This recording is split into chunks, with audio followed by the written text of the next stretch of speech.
Hello everybody, welcome back to Vini की दुनिया। Hope all of you are doing great. तो आज है मेरे ज्ञान के पिटारे का दिन और ज्ञान के पिटारे के दिन मैं आप लोगों के साथ शेयर करती हूँ कोई इंफॉर्मेटिव चीज, यानी कि कोई ज्ञान की बात। और आज के अपने वीडियो में मैं जिस टॉपिक के बारे में बात करने वाली हूँ वो बेस्ड है हमारी पृथ्वी पर, यानी कि अर्थ पर। हम अर्थ पर रहते हैं और जो भी चीजें हमें यहाँ दिखती हैं, समुद्र, पेड़ पौधे, सड़कें, ये सारी की सारी चीज सिर्फ एक ऊपर की लेयर है जिसे हम क्रस्ट कहते हैं। इसी तरीके से अर्थ की बहुत सारी लेयर्स हैं। हम हमेशा इस सोच में रहते हैं कि इस पृथ्वी के नीचे आखिरकार है क्या। कुछ लोग सोचते हैं कि इसके नीचे आग ही आग है, कुछ लोग सोचते हैं इसके नीचे पानी ही पानी है। तो आज मैं जिस टॉपिक के बारे में आप लोगों से बात करूंगी, उस टॉपिक से आप लोगों को ये पता चल जाएगा कि एक्चुअली अर्थ किस चीज से बना है और उसके कोर में, यानी कि सबसे इंटीरियर में क्या है। अर्थ की कितनी लेयर्स हैं, हर लेयर की कॉम्पोजिशन क्या है और ये लेयर एक दूसरे से अलग कैसे होती हैं। वो एक लाइन जो इन सारी लेयर्स को अलग करती है उसे कहते क्या है। इन सारी चीजों के बारे में आपके जो भी डाउट्स हैं वो सब क्लियर हो जाएंगे। तो आइए हम आज के अपने वीडियो को शुरू करते हैं, जो कि है स्ट्रक्चर ऑफ अर्थ, यानी कि layering of the earth, what exactly the earth is made of. So let's start today's video. तो सबसे पहले हम बात करेंगे अर्थ की लेयर के बारे में। अर्थ की 3 लेयर्स हैं। वैसे इन लेयर्स को आउटर और इनर लेयर के बीच में भी डिवाइड किया जाता है, बट मोटा मोटी हम अर्थ को हमेशा 3 लेयर्स में डिवाइड करते हैं, जो कि है क्रस्ट, मेंटल एंड कोर। तो आइए अब हम इन तीनों लेयर्स को डिटेल में स्टडी करते हैं। तो सबसे पहले स्टडी करते हैं हम अपने अर्थ क्रस्ट को।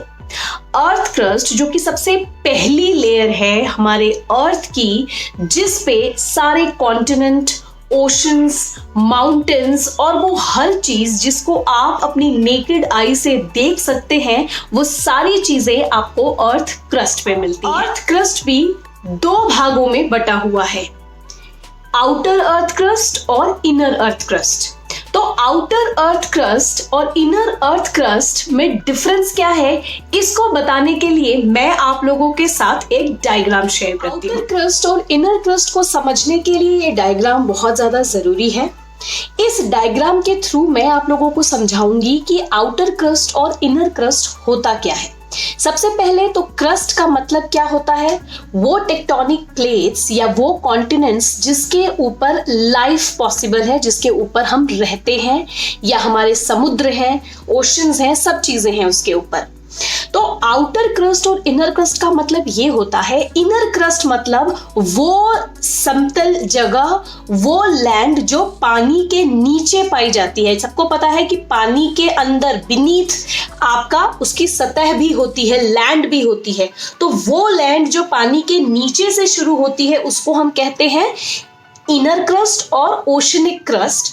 और जो सतह है ऑलरेडी जिस पे हम रह रहे हैं, जिस पे रोड्स बनी हुई हैं, जिसके ऊपर हम चलते हैं, जिसके ऊपर माउंटेन्स हैं, फॉरेस्ट हैं, उनको कहा जाता है आउटर क्रस्ट, यानी कि कॉन्टिनेंटल क्रस्ट। तो this is the main difference between the continental crust and the oceanic crust. इनके कुछ डिफरेंस होते हैं, वो ये कि इनकी जो थिकनेस होती है, जो कॉन्टिनेंटल क्रस्ट की थिकनेस ज्यादा होती है as compare to oceanic crust की। वो आप देख ही रहे हैं कि ये पूरा यहाँ से यहाँ तक का लैंड है और ये पानी के नीचे से स्टार्ट हुआ, यहाँ से यहाँ तक का लैंड है।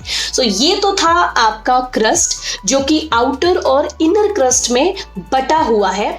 और अगर आप बात करें कि ये क्रस्ट की थिकनेस क्या होती है और ये कितना पोर्शन कवर करता है पूरे अर्थ का, वो सिर्फ 1 और 2% of total earth mass cover करता है। यानी कि आप समझ रहे हैं मैं क्या कह रही हूँ, कि ये सिर्फ सेब के छिलके बराबर ही होता है। यानी कि हम जो चीज अपनी नेकेड आई से देख पा रहे हैं, जिसके लिए हम लड़ रहे हैं, वो मात्र बहुत पतला है अगर इस पूरे अर्थ को देखा जाए तो। तो दूसरा जो इम्पोर्टेंट और सबसे लार्जेस्ट लेयर ऑफ अर्थ है उसे हम मेंटल कहते हैं। अच्छा, मेंटल जो है वो इमीडिएटली क्रस्ट के बीनीथ में होता है, मतलब क्रस्ट के नीचे होता है, और ये 1800 माइल्स डीपर होता है। मतलब कि अगर आप माइल्स में न भी समझ पाए तो ये समझ लीजिए कि ये हजारों हजार किलोमीटर लंबा होता है, और ये कंप्राइजेस होता है hard rock plus semi hard and मॉल्टन material से। और जैसे जैसे आप अर्थ के अंदर घुसते जाते हैं, यानी कि उसके नीचे जाते जाते हैं, उसका टेम्परेचर धीरे धीरे राइज होता जाता है। इसीलिए ये जो मेंटल है, ये एक तरीके से देखा जाए तो ये सेमी मॉल्टन मटेरियल काइंड ऑफ चीज होती है, और ये 84% of total mass earth consist करता है। मतलब कि पूरे एक अर्थ में मैक्सिमम पोर्शन जो है वो मेंटल लेयर में कवर होती है। मेंटल जो है वो भी दो भागों में बटा हुआ है, outer mental and inner mental.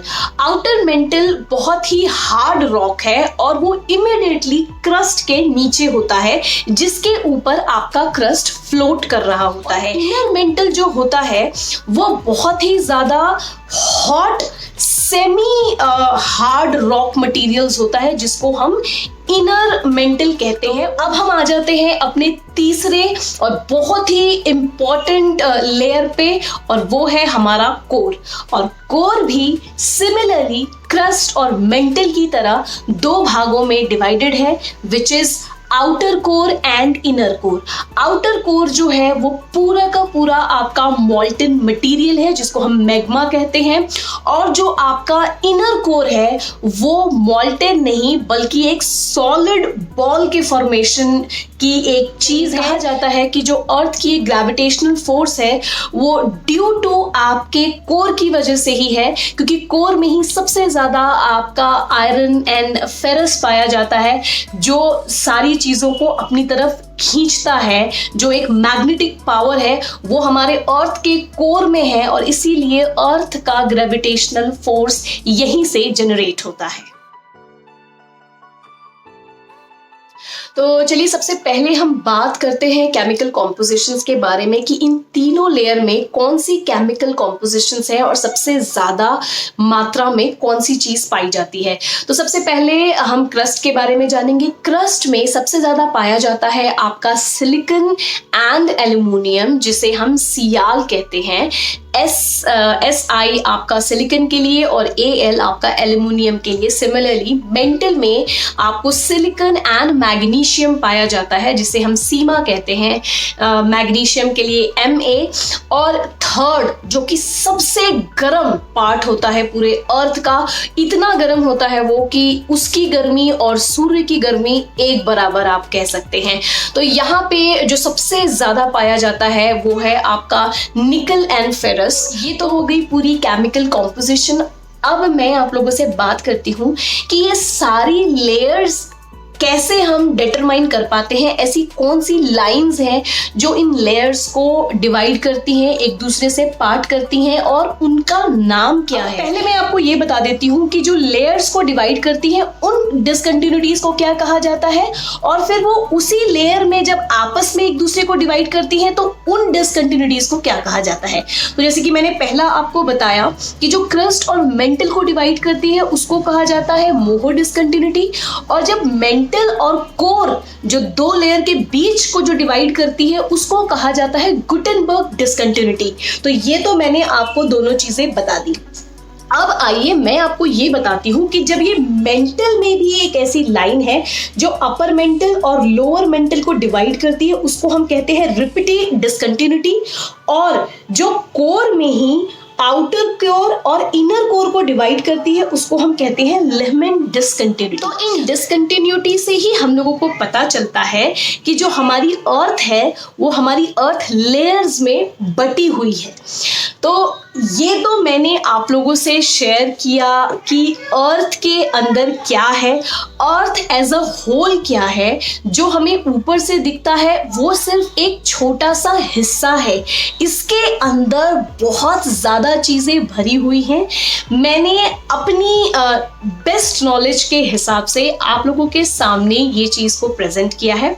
Hope करती हूँ कि आज का ये इन्फॉर्मेशन आपको अच्छा लगा होगा। इसमें थोड़ी बहुत चूक हो भी गई हो तो just forgive me for that. तो that is all for today. I hope कि आप लोगों को आज का वीडियो अच्छा लगा होगा। अगर अच्छा लगा होगा तो प्लीज़ मेरे चैनल को लाइक और सब्सक्राइब ज़रूर करिएगा, ताकि इस तरीके के और भी इंफॉर्मेटिव वीडियोस मैं बना सकूं और आप लोगों के सामने प्रेजेंट कर सकूं। तो बस आज के लिए इतना ही, और फिर मिलती हूँ आप लोगों से एक नई टॉपिक पे बात करने के लिए अगले हफ्ते अगले वीडियो में। बाय।